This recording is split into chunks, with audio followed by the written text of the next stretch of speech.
sanchilib qoladigan bo'lsa, bemor vafot etishi mumkin. Sovuq qurol jismlari, masalan, pichoq bilan odam organizmiga shikast yetganda birinchi tibbiy yordam. Bulardan birinchi boshni ko'ramiz. Agar sovuq qurol jismlaridan pichoq agar bosh qismiga sanchilib qoladigan bo'lsa, bu sovuq qurol jismini boshdan sug'urib olish yoki bo'lmasa buni harakatlanishini fiksatsiya qilib qotirish kerak. Chirurgiический blokka olib kirgandan keyin bu fiksatsiya olib tashlanib, keyin pichoq olinadi va o'sha jarohatlangan joylar aseptik va antiseptik tozalash ishlari olib boriladi va operatsiya qilinadi.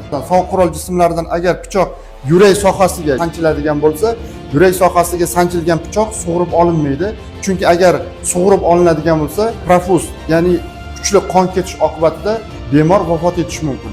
Yoki bo'lmasa, bemor qo'rqqanidan yoki bilmasdan pichoqni sug'urib olgan bo'lsa, tez tibbiy yordam yetib kelgan paytda pichoqni sug'urib olgan joyga sterilniy qo'lqop kiyilgan barmoq bilan o'sha pichoq sug'urib olingan joyga turiladi va qon to'xtatiladi, fiksatsiya qilib to'xtatiladi va zudlik bilan xirurgik blokka olib borib operatsiya ishlari olib boriladi. Qon bilan ta'minlanish kam bo'lganligi sabab kichik hajmda sanchilgan jismlarni sug'urib olish mumkin.